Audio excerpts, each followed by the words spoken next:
ಮತ್ತೊಮ್ಮೆ H academy YouTube ಚಾನಲ್ಗೆ ಸ್ವಾಗತ ಮೈ ಡಿಯರ್ ಫ್ರೆಂಡ್ಸ್. ಈಗ ನೆಕ್ಸ್ಟ್ ಪ್ರಾಬ್ಲಮ್ ಅನ್ನು ಡಿಸ್ಕಸ್ ಮಾಡೋಣ. 2019-20 ಏಪ್ರಿಲ್ 2019-20 ನಿಮ್ಮ ಸೀನಿಯರ್ಸ್ ಅಂದ್ರೆ ಹೋದ ವರ್ಷ ಕೇಳಿರುವಂತಹ ಪ್ರಶ್ನೆ 15 ಮಾರ್ಕ್ಸ್ ಕೇಳಿದ್ದಾರೆ. ಈ ರೀತಿ ಪ್ರಶ್ನೆಯನ್ನು ಕೇಳಿದಾಗ ಯಾವ ರೀತಿ ನಾವು ಆನ್ಸರ್ ಮಾಡಬೇಕು ಅನ್ನೋದನ್ನ ನಾನು ನಿಮಗೆ ತೋರಿಸ್ಕೊಡ್ತೀನಿ ಈ ಒಂದು ವಿಡಿಯೋನಲ್ಲಿ. ಹಾಗಾದ್ರೆ A project involves 7 activities and there time estimates R listed in the following table. ಇಲ್ಲೇನ್ ಮಾಡಿದಾನೆ, ಆಕ್ಟಿವಿಟೀಸ್ ಅನ್ನ ಕೊಟ್ಟಿದ್ದಾನೆ 1 to 2, 1 to 3, 1 to 4 ಈ ರೀತಿ ಕೊಟ್ಟಿದ್ದಾನೆ. ಇಲ್ಲೇನ್ ಮಾಡಿದ್ರೆ ಎಸ್ಟಿಮೇಟೆಡ್ ಡ್ಯೂರೇಷನ್ ಇನ್ ವೀಕ್ಸ್ ಅಂತ ಕೊಟ್ಟಿದ್ದಾನೆ. ಪ್ರೀವಿಯಸ್ ಪ್ರಾಬ್ಲಮ್ ಅಲ್ಲಿ ಏನ್ ಮಾಡ್ತಾ ಇದೆ, ನಮಗೆ ಆಕ್ಟಿವಿಟೀಸ್ ಕೊಡ್ತಾ ಇದೆ ABCD ಅಂತ 1 to 2 ಈ ರೀತಿ ಕೊಟ್ಟು ಅವನೇ ಡ್ಯೂರೇಷನ್ ಇನ್ ಡೇಸ್ ವೀಕ್ಸ್ ಅಂತ ಒಂದು ಕಾಲಮ್ ಅಲ್ಲಿ ಕೊಡ್ತಾ ಇದೆ. ಬಟ್ ಇಲ್ಲಿ ಸ್ವಲ್ಪ ಚೇಂಜ್ ಇದೆ. ಆಪ್ಟಿಮಿಸ್ಟಿಕ್ ಅಂತ ಕೊಟ್ಟಿದ್ದಾನೆ, ಮೋಸ್ಟ್ ಲೈಕ್ಲಿ ಅಂತ ಕೊಟ್ಟಿದ್ದಾನೆ, ಪೆಸಿಮಿಸ್ಟಿಕ್ ಅಂತ ಕೊಟ್ಟಿದ್ದಾನೆ. ಈ ಮೂರು ವ್ಯಾಲ್ಯೂಸ್ ಗಳನ್ನ optimistic, most likely and pessimistic ಗಳ ವ್ಯಾಲ್ಯೂಸ್ ಗಳನ್ನ ನಾವು ಬಳಸ್ಬಿಟ್ಟು ಏನ್ ಮಾಡಬೇಕು, ಎಸ್ಟಿಮೇಟೆಡ್ ಟೈಮ್ ಅಥವಾ ಎಸ್ಟಿಮೇಟೆಡ್ ಡ್ಯೂರೇಷನ್ ಅನ್ನ ಐಡೆಂಟಿಫೈ ಮಾಡಬೇಕು ಸ್ನೇಹಿತರೆ. ಹಾಗೆ ಗೊತ್ತಾಗ್ತಿದೆನಾ? Before that we have to draw a network. ಈ ಒಂದು ಆಕ್ಟಿವಿಟೀಸ್ ಗಳನ್ನ ಬಳಸ್ಬಿಟ್ಟು ಏನ್ ಮಾಡಬೇಕು, ನೆಟ್ವರ್ಕ್ ಅನ್ನ ಡ್ರಾ ಮಾಡಬೇಕು. ನೆಟ್ವರ್ಕ್ ಅನ್ನ ಡ್ರಾ ಮಾಡಿ ನಾವು ಎಸ್ಟಿಮೇಟೆಡ್ ಟೈಮ್ ಅನ್ನ ಕಂಡುಹಿಡಬೇಕು. ಎಸ್ಟಿಮೇಟೆಡ್ ಟೈಮ್ ಅನ್ನ ಆ ಒಂದು ನೆಟ್ವರ್ಕ್ ಅಲ್ಲಿ ಶೋ ಮಾಡಬೇಕು. ಹಾಗಾದ್ರೆ next B requirement, find the expected time ಅಥವಾ duration and variance for each activity. What is the expected project? Variance ಅನ್ನ ಕ್ಯಾಲ್ಕುಲೇಟ್ ಮಾಡಬೇಕು. ಅದೇ ರೀತಿ ನಾವಿಲ್ಲಿ what is the expected project length ಅಂತ, expected time for the project ಅಂತೇಳಿ ಕಂಡುಹಿಡಿಬೇಕಾಗುತ್ತೆ. And again C, calculate the variance and standard deviation. Standard deviation calculate ಮಾಡೋದು ಯಾವ ರೀತಿ, ಅದಕ್ಕೆ ಸ್ಕ್ವೇರ್ ಮಾಡಿದಾಗ ಸ್ಟ್ಯಾಂಡರ್ಡ್ ಡಿವಿಯೇಷನ್ ಸ್ಕ್ವೇರ್ ಮಾಡಿದಾಗ ನಮಗೆ ಏನು ಸಿಗುತ್ತೆ, ವೇರಿಯನ್ಸ್ ಸಿಗುತ್ತೆ. ಹಾಗಾದ್ರೆ ಆ ವೇರಿಯನ್ಸ್ ಅನ್ನ ನಾವಿಲ್ಲಿ ಕ್ಯಾಲ್ಕುಲೇಟ್ ಮಾಡಿ ಅಂತ ಹೇಳಿದಾನೆ. ಅದೇ ರೀತಿ at least 4 weeks earliest than expected time.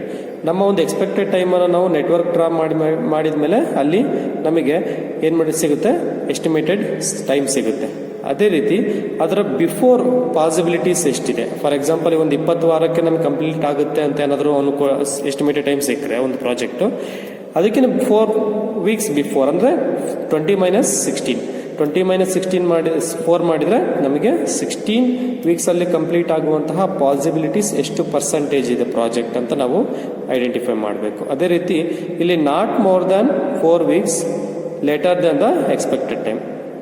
4 weekಗಿಂತೂ ಜಾಸ್ತಿ ಸಾಧ್ಯತೆ ಇರುವಂತಹ ಚಾನ್ಸಸ್ ಎಷ್ಟು ಅಂದ್ರೆ 20 hours ಏನಾದ್ರು ಇದೆ ಅಂತ, 20 weeks ಇದೆ ಅಂತಂದ್ರೆ ಅದಕ್ಕೆ 4 weeks ಅನ್ನ ಆಡ್ ಮಾಡಿ ಮಾಡ್ಬೇಕು. ಅದನ್ನ ಯಾವ ರೀತಿ ಅಂತ ನಾನು ನಿಮಗೆ ಸೊಲ್ಯೂಷನ್ ಅಲ್ಲಿ ತೋರಿಸ್ಕೊಡ್ತೀನಿ ಸ್ನೇಹಿತರೆ. ಹಾಗಾದ್ರೆ ಪ್ರಾಬ್ಲಮ್ ಅನ್ನು ನೋಡಿದ್ವಲ್ವಾ, 7 ಆಕ್ಟಿವಿಟೀಸ್ ಡೀಟೇಲ್ಸ್ ಅನ್ನು ಕೊಟ್ಟಿದ್ದಾನೆ, ಆಪ್ಟಿಮಿಸ್ಟಿಕ್ ಟೈಮ್ ಅನ್ನು ಕೊಟ್ಟಿದ್ದಾನೆ, most likely and pessimistic time ಕೊಟ್ಟಿದ್ದಾನೆ. ಹಾಗಾದ್ರೆ ಇಲ್ಲಿ ಫಸ್ಟ್ ನಾವು ಎಕ್ಸ್ಪೆಕ್ಟೆಡ್ ಟೈಮ್ ಅನ್ನ ಕ್ಯಾಲ್ಕುಲೇಟ್ ಮಾಡ್ಕೊಳ್ಬೇಕಾಗುತ್ತೆ ಸ್ನೇಹಿತರೆ. ಹಾಗಾದ್ರೆ ಎಕ್ಸ್ಪೆಕ್ಟೆಡ್ ಟೈಮ್ಗೆ ಫಾರ್ಮುಲಾ ಇದೆ, TO ಅಥವಾ ರಿವರ್ಸ್ ಓದಿ, optimistic time plus 4 bracket open ಮಾಡಿ, MT ಅಂತಂದ್ರೆ TM ಅಂತಂದ್ರೆ ಮೋಸ್ಟ್ ಲೈಕ್ಲಿ ಟೈಮ್ ಅಂತೇಳಿ, ಪ್ಲಸ್ TP ಅಂತಂದ್ರೆ ಪೆಸಿಮಿಸ್ಟಿಕ್ ಟೈಮ್ ಅಂತೇಳಿ. ಇಲ್ಲಿದಲ್ವಾ ಆಪ್ಟಿಮಿಸ್ಟಿಕ್ ಟೈಮ್ ಇಲ್ಲಿ ತಗೊಳ್ಬೇಕು, 4 ಕಾಮನ್ ಬ್ರಾಕೆಟ್ ಅಲ್ಲಿ ಮೋಸ್ಟ್ ಲೈಕ್ಲಿ ಟೈಮ್ ಅನ್ನ, ಮೋಸ್ಟ್ M ಅಂದ್ರೆ ಮೋಸ್ಟ್ ಲೈಕ್ಲಿ ಟೈಮ್, ಅದನ್ನ ಇಲ್ಲಿ ವ್ಯಾಲ್ಯೂಸ್ ತಗೋಬೇಕು, ಇದ್ರ ಜೊತೆ ಮಲ್ಟಿಪ್ಲೈ ಮಾಡಬೇಕಾಗುತ್ತೆ. ಪ್ಲಸ್ ಪೆಸಿಮಿಸ್ಟಿಕ್ ಟೈಮ್ ಅಂತಂದ್ರೆ ದಿಸ್ ಈಸ್ TP ಅಥವಾ PT divided by 6 is common factor. Denominator ಎಲ್ಲದಕ್ಕೂ ಕೂಡ 6 ಆಗಿರುತ್ತೆ. ಹಾಗಾದ್ರೆ ಆಕ್ಟಿವಿಟೀಸ್ ಆಸ್ ಇಟ್ ಈಸ್ ತಗೊಳ್ಬೇಕು. ನಮ್ಗೆ ಕೊಟ್ಟಿರೋಂತಹ ಪ್ರಾಬ್ಲಮ್ ಅಲ್ಲಿ 7 ಆಕ್ಟಿವಿಟೀಸ್ ಇದೆ. 7 ಆಕ್ಟಿವಿಟೀಸ್ ಅನ್ನ ಇಲ್ಲಿ ತಗೊಳ್ತೀವಿ. ಅದೇ ರೀತಿ ಇಲ್ಲಿ ಎಕ್ಸ್ಪೆಕ್ಟೆಡ್ ಟೈಮ್ಗೆ ಫಾರ್ಮುಲಾ ಕೊಟ್ಟಿದ್ದಾನೆ, optimistic time plus 4 into most likely time bracket close ಮಾಡಿ, plus pessimistic time divided by ಎಷ್ಟಿದೆ, 6. ಅದೇ ರೀತಿ ಇಲ್ಲಿ ಫಾರ್ ಎಕ್ಸಾಂಪಲ್ ಒಂದಕ್ಕೆ ಮಾತ್ರ ತೋರಿಸ್ತೀನಿ ನೋಡಿ, ಇಲ್ಲಿ 1 to 2 ಇದೆ. 1 to 2ಗೆ ಆಪ್ಟಿಮಿಸ್ಟಿಕ್ ಟೈಮ್ 1 ತಗೊಂಡಿದ್ವಿ. ಅದೇ ರೀತಿ ಪ್ಲಸ್ 4 ಕಾಮನ್, ಮತ್ತೆ most likely time MT, most likely time 1 bracket ಅಲ್ಲಿ ತಗೊಂಡಿದ್ವಿ, bracket close, plus pessimistic time is 7, pessimistic time 7 ತಗೊಂಡಿದ್ವಿ, ಡಿವೈಡೆಡ್ ಬೈ 6. ಹಾಗಾದ್ರೆ 1 ಹಾಗೆ ತಗೊಳ್ತೀವಿ ಅಲ್ವಾ, 1 plus 4 1s 4 plus 7 divided by 6 ಎಷ್ಟಾಗುತ್ತೆ ಇದು ಟೋಟಲ್ ಮಾಡಿದಾಗ, 5 ಪ್ಲಸ್ 7 12 ಡಿವೈಡೆಡ್ ಬೈ 6 ಮಾಡಿದ್ರೆ 6 1s 6 2s ಆ 2 ಇಲ್ಲಿ ತಗೊಂಡಿದ್ವಿ. ಗೊತ್ತಾಗ್ತಿದೆನಾ?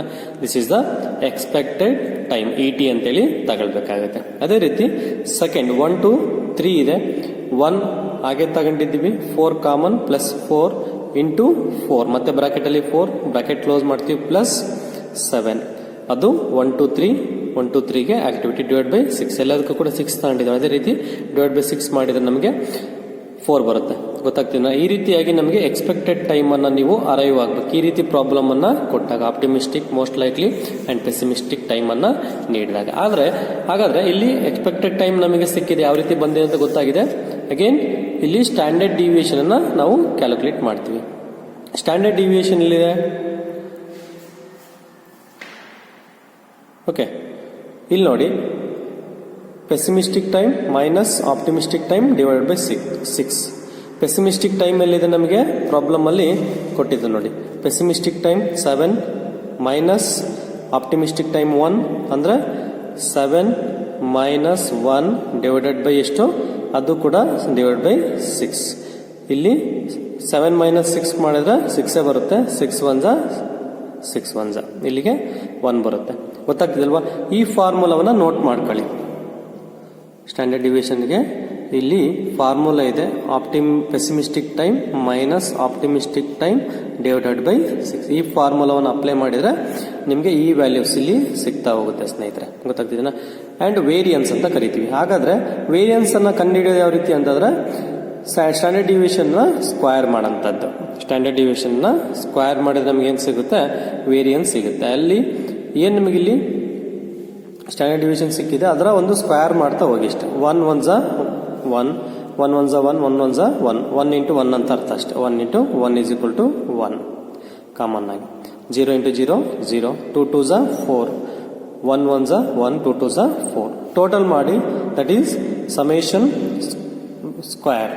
Okay, total variance is equal to 12. ಇಲ್ಲಿ ಎಕ್ಸ್ಪೆಕ್ಟೆಡ್ ಟೈಮು ನಮಗೆ 17 ಬರುತ್ತೆ. 17 ನೀವು ಎಕ್ಸ್ಪೆಕ್ಟೆಡ್ ಟೈಮ್ ಅನ್ನ ಇಲ್ಲಿ ಟೋಟಲ್ ಮಾಡಿದ್ರೆ ನಿಮಗೆ 17 ಬರುತ್ತೆ. ಓಕೆ,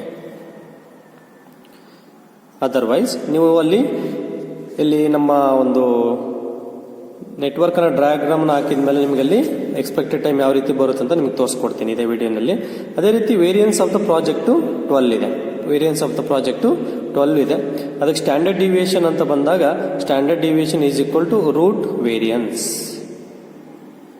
ಗೊತ್ತಾಗ್ತೀನಾ? ಹಾಗಾದ್ರೆ ಆ ಒಂದು 12ಗೆ ವೇರಿಯನ್ಸ್ಗೆ ನೀವೇನ್ ಮಾಡಬೇಕು?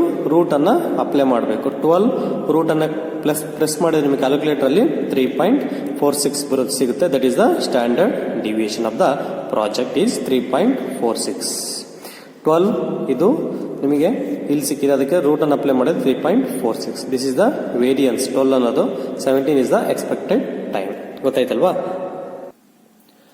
ಹಾಗಾದ್ರೆ ಇಲ್ಲಿ ಡ್ರಾಯಿಂಗ್ ದ ನೆಟ್ವರ್ಕ್ ಅಂತ ಹೇಳಿದ್ದ.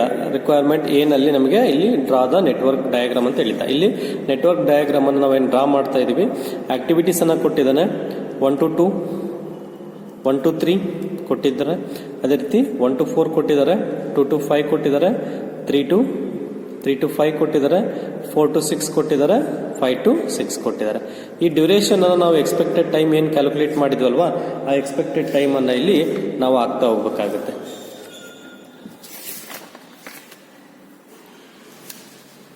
ಇಲ್ಲಿ ನೋಡಿ ಹಾಕಿದ್ದಾರೆ. 2 ತಗೊಂಡಿದ್ದಾರೆ, 4 3ಗೆ 3. ಇದ್ಯಾವುದು ಆಕ್ಟಿವಿಟಿ? 2 to 5. 2 to 5 ಇಲ್ಲಿದೆ 1 ಅವರ್, ಅದು 1 ವೀಕ್ ಕೊಟ್ಟಿದ್ದಾರೆ. ನೆಕ್ಸ್ಟ್ ಆಕ್ಟಿವಿಟಿ ಯಾವುದು? 3 to 5 6. 3 to 5 is 6. ಅದೇ ರೀತಿ next 4 to 6 5, 4 to 6 5 weeks, and the last activity 5 to 6 is 7 weeks. 5 to 6 7 weeks. ಇದು ಯಾವ ರೀತಿ ಮಾಡೋಂತ ನಮಗೆ ಗೊತ್ತಲ್ವಾ? ಫಾರ್ವರ್ಡ್ ಡೈರೆಕ್ಷನ್ ಅಲ್ಲಿ ಮ್ಯಾಕ್ಸಿಮಮ್ ತಗೊಳ್ತೀವಿ, ಬ್ಯಾಕ್ವರ್ಡ್ ಬರುವಾಗ ಮಿನಿಮಮ್ ತಗೊಳ್ತೀವಿ. ಅದನ್ನ ನಾವು ಇಲ್ಲೇನ್ ಮಾಡ್ತೀವಿ, ಪ್ರೀವಿಯಸ್ ಪ್ರಾಬ್ಲಮ್ ಅಲ್ಲಿ ಡಿಸ್ಕಸ್ ಮಾಡಿ, ಆ ವಿಡಿಯೋನು ಕೂಡ ನಾನು ಹಾಕಿದ್ದೀನಿ, ಅದನ್ನ ಬೇಕಾದ್ರೆ ನೀವು ವಾಚ್ ಮಾಡಬಹುದು. ಓಕೆ, ಹಾಗಾದ್ರೆ ಇಲ್ಲಿ ನಿಮಗೆ ಕ್ರಿಟಿಕಲ್ ಪಾತ್ ಸಿಗುತ್ತೆ. ಅದು ಯಾವುದು? 17 ಇಸ್ ದ ಮ್ಯಾಕ್ಸಿಮಮ್. ಹಾಗಾದ್ರೆ expected time is equal to 17 ಅಂತೇಳಿ ನಾವು ಕನ್ಸಿಡರ್ ಮಾಡಿದ್ವಿ. ಅದನ್ನ ನಾವು ಇಲ್ಲಿ ಎಕ್ಸ್ಪೆಕ್ಟೆಡ್ ಟೈಮ್ ಏನ್ ಮಾಡಿದ್ವಿ? 17 ಅಂತೇಳಿ ಕನ್ಸಿಡರ್ ಮಾಡಿದ್ವಿ. ಅಂದ್ರೆ ಈ ಪ್ರಾಜೆಕ್ಟ್ ಕಂಪ್ಲೀಟ್ ಆಗೋದಕ್ಕೆ 17 ಡೇಸ್ ಕನ್ಸ್ಯೂಮ್ ಆಗುತ್ತೆ ಅಥವಾ ವೀಕ್ಸ್ ಕನ್ಸ್ಯೂಮ್ ಆಗುತ್ತೆ ಅಂತೇಳಿ ಅರ್ಥ ಸ್ನೇಹಿತರೆ.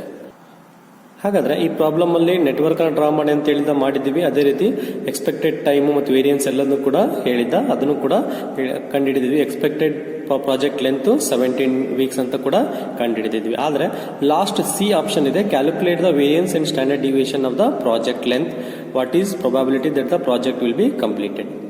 ಎ ಅಥವಾ ಅದರಲ್ಲಿ ಫಸ್ಟ್ ಒನ್, ಸಿ ನಲ್ಲಿ first one, at least 4 weeks earlier than expected time. Expected time ಏನಂತ ಇದೆ ನಮಗೆ, expected time is equal to 17 weeks. ಹಾಗಾದ್ರೆ ಈ 17 ವೀಕ್ಸ್ ಗಿಂತ 4 ವಾರ ಬಿಫೋರ್ ಕಂಪ್ಲೀಟ್ ಆಗುವಂತ ಪಾಸಿಬಿಲಿಟೀಸ್ ಎಷ್ಟು ಇದೆ ಅಂತೇಳಿ ಕೇಳ್ತಾ ಇದ್ದಾನೆ. ಹಾಗಾದ್ರೆ ಇಲ್ಲಿ first one 4 weeks earlier than the expected time. Expected time ಎಷ್ಟಿದೆ?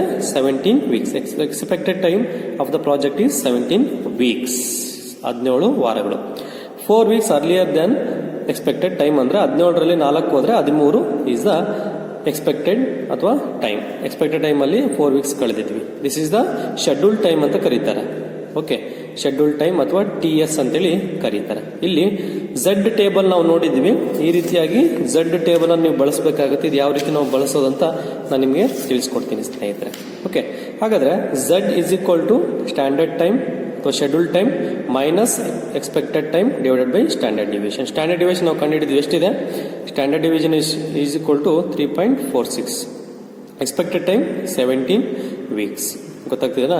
Expected time is 17 weeks. ಹಾಗಾದ್ರೆ schedule time, this is the schedule time. ಅಂದ್ರೆ 17 ವೀಕ್ಸ್ ಗಿಂತ ಬಿಫೋರ್ 4 ವೀಕ್ಸ್ ಮುಂಚೆನೆ ಕಂಪ್ಲೀಟ್ ಮಾಡೋಂಥ ಪಾಸಿಬಿಲಿಟೀಸ್ ಎಷ್ಟಿದೆ ಅಂತ ಅವ್ನು ಕೇಳ್ತಾ ಇದ್ದಾನೆ.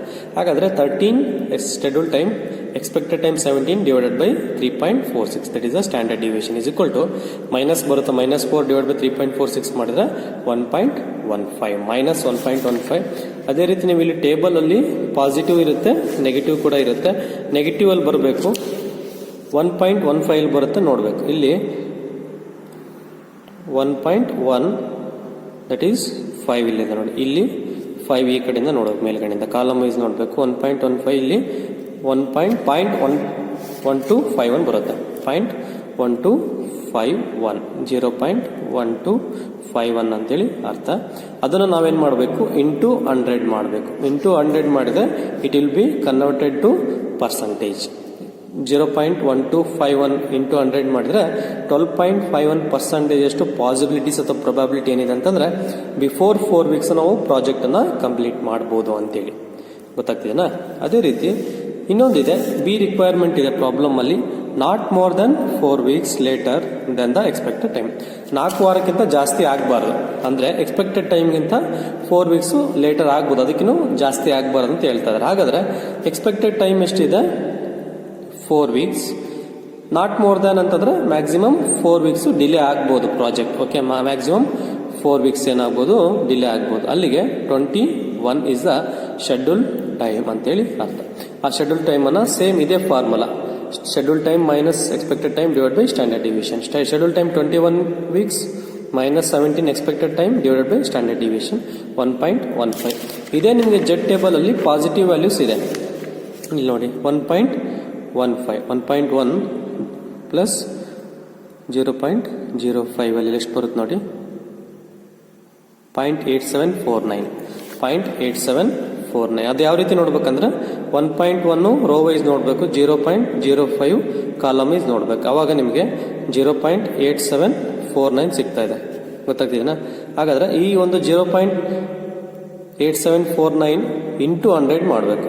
ಗೊತ್ತಾಗ್ತಿದೆನಾ? ಇಂಟು 100 ಮಾಡಿದ್ರೆ ಪರ್ಸೆಂಟೇಜ್ ಕನ್ವರ್ಟ್ ಆಗುತ್ತೆ. 87.49% ಅಷ್ಟು 17 ವೀಕ್ಸ್ ಮೇಲೆ ಆಗ್ಬೋದು. 4 ವೀಕ್ಸ್ ಒಳಗಡೆ 21 ವಾರದೊಳಗಡೆ ಆಗುವಂತಹ ಪಾಸಿಬಿಲಿಟೀಸ್ ಎಷ್ಟಿದೆ? 87.49 ಅಂತೇಳಿ ಇದೆ ಅಂತೇಳಿ ಹೇಳ್ತಾರೆ ಸ್ನೇಹಿತರೆ. ಗೊತ್ತಾಗ್ತೀನಾ? ಈ ಪ್ರಾಬ್ಲಮ್ ಅನ್ನ ನೋಟ್ ಮಾಡಿ, ಅದಕ್ಕೆ ಸೊಲ್ಯೂಷನ್ ಕೂಡ ನಾನು ಈ PDF ಮಾಡಿ ನಿಮಗೆ ಶೇರ್ ಮಾಡ್ತೀನಿ. ಇದು 15 ಮಾರ್ಕ್ಸ್ಗೆ ಕೇಳಿದ್ದಾನೆ. ಪ್ರೀವಿಯಸ್ ಕ್ವಶನ್ ಪೇಪರ್ 2019 ಅಲ್ಲಿ ಕೇಳಿದ್ದಾನೆ. ಈ ವರ್ಷ ಮತ್ತೆ ಕೇಳಿದ್ರೆ ನೀವು ಈ ರೀತಿಯಾಗಿ ಸೊಲ್ಯೂಷನ್ ಮಾಡಿ ಇಡಬೇಕಾಗುತ್ತೆ ಸ್ನೇಹಿತರೆ. 4 ವೀಕ್ಸ್ ಅರ್ಲಿಯರ್ ಆಗುವಂತಹ ಸಾಧ್ಯತೆ, ಎಕ್ಸ್ಪೆಕ್ಟೆಡ್ ಟೈಮ್ 17 ವೀಕ್ಸ್ ಗಿಂತ ಅರ್ಲಿಯರ್ ಆಗುವಂತಹ ಸಾಧ್ಯತೆ 12.51%. ಅದೇ ರೀತಿ ಎಕ್ಸ್ಪೆಕ್ಟೆಡ್ ಟೈಮ್ ಗಿಂತ ಒಂದು 4 ವೀಕ್ಸ್ ಡಿಲೇ ಆಗುವಂತಹ ಪಾಸಿಬಿಲಿಟೀಸ್ 87.49 ಅಂತ ಹೇಳ್ತಾ ಇದ್ದಾರೆ ಅಲ್ವಾ. ಇಷ್ಟನ್ನ ನೀವು ಪ್ರಾಬ್ಲಮ್ ಅನ್ನ ನೋಟ್ ಮಾಡಿ, ಏನಾದ್ರು ಡೌಟ್ಸ್ ಇದ್ರೆ ನೀವು ಕೇಳಬಹುದು ಸ್ನೇಹಿತರೆ.